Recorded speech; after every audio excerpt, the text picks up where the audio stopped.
वहीं जब भी उत्तर प्रदेश में कानून व्यवस्था को चैलेंज दिया जाता है तो ये बात सीएम योगी के बुलडोजर को जरा भी अच्छी नहीं। ऐसे करने वालों का वो तुरंत इलाज करता है। बरेली में 26 सितंबर को माहौल खराब करके हिंसा फैलाने की कोशिश की गई। ऐसे लोगों का लठ ट्रीटमेंट तो हो चुका है, लेकिन अभी बुलडोजर इलाज बाकी है।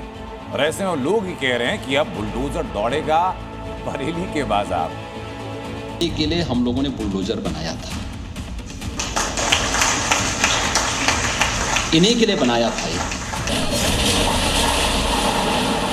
अगर किसी ने सड़कों पर प्रदर्शन करके उपद्रव करने का दुस्साहस किया, याद रखना इसकी भारी कीमत चुकानी पड़ेगी उनको।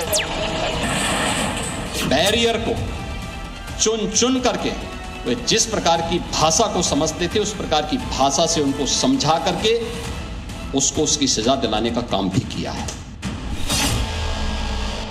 सीएम योगी जो कह रहे हैं, ये बुलडोजर उसी मिशन पर निकला है।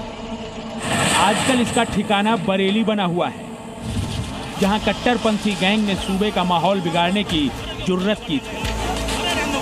बीती 30 सितंबर को बुलडोजर ने ट्रेलर दिखा दिया था। उस नफरती जमात को ये बता दिया था कि जब भी कानून टूटेगा बुलडोजर आएगा,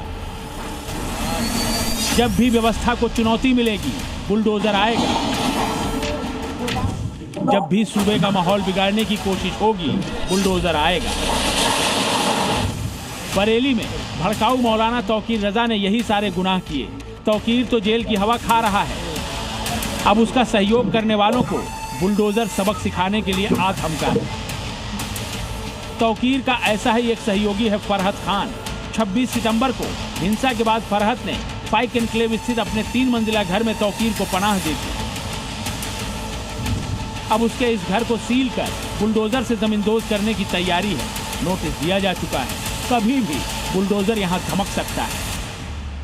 बताया जाता है कि तौकीर रज़ा हिंसा के बाद छुपने के लिए इसी घर पे आया था, जिसके बाद गिरफ्तारी के दौरान ये पता चला कि फ़रद ने उनको यहाँ पर पनाह दी थी और इसी आरोप में फ़रद और उनके बेटे को भी पुलिस ने गिरफ्तार किया है। और बरेली डेवलपमेंट अथॉरिटी ने इस मकान को सील करने का नोटिस दिया था, जिसमें कहा गया था कि ये मकान जो है बिना नक्शे पास किए हुए बनाया गया है।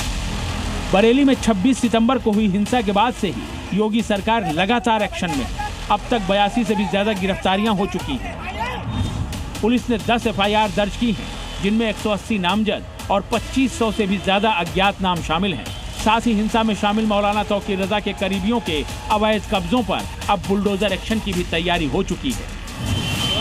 बरेली प्रशासन ने पाइक एनक्लेव, जगतपुर और पुराना शहर इलाके में संयुक्त सर्वे कर 100 से भी ज्यादा संपत्तियों को चिन्हित किया है, जो मौलाना तौकीर रजा और उसके सहयोगियों से जुड़ी हुई हैं। इसमें मौलाना के करीबी और इस मामले में गिरफ्तार आईएमसी के प्रवक्ता रहे डॉक्टर नफीस और जिलाध्यक्ष रहे नदीम खान की संपत्तियां भी शामिल हैं। इन दुकानों पर लगे ये लाल निशान देख रहे हैं, ये निशान बुलडोजर के बुलावे के प्रतीक है। ये निशान बता रहे हैं कि बाबा का बुलडोजर यहाँ कभी भी आ सकता है और यूपी का अमन चैन बिगाड़ने की कोशिश करने वालों को सबक सिखा सकता है। ऐसा सबक जिसे उपद्रवियों की 7 पीढ़ियां याद रखेंगी। अब उत्पातियों और उपद्रवियों को पता लगेगा कि 7 पीढ़ियां याद आएंगी उनको। बरेली से प्रमोद शर्मा के साथ ब्यूरो रिपोर्ट, जी मीडिया।